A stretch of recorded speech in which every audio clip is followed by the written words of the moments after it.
Okay, we're gonna look at 3 ways that a student might add 1.5 plus 1 3/4 using an open number line, but also having a number line with fraction tiles on it or fraction strips on it and some fraction tiles to refer to. So we might have one student decide they're gonna start with 1.5 and put that on the number line, 1.5. And then they might decide that they're going to jump 2 of the 3/4 to get 1, 2, to get to 2.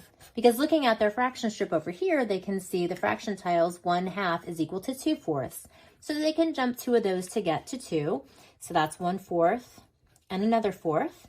And then they might jump another 4th to take care of all 3 of those 4ths, and that puts them at 2 1/4.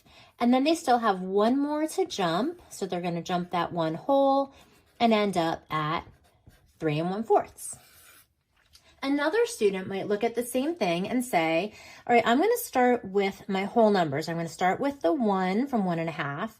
I'm going to jump a whole to get to 2. That takes care of that one.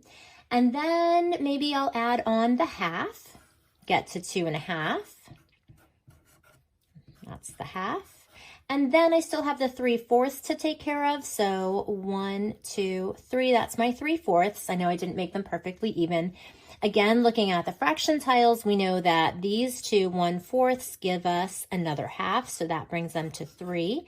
And then 3 1/4. And they might do this mentally if they're really good with fractions. That might be how they add them together in their head. Or they can use the number lines to do this.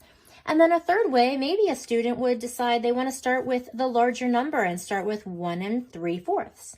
And then jump the 1 from 1.5, and that would give them 2 3/4. That's the 1 whole.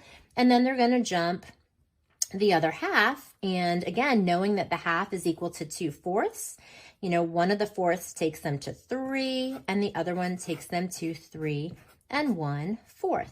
That's it. So that is 3 different ways that students might think about this or use their number line using the fraction tiles and the fraction strip number line resource as help.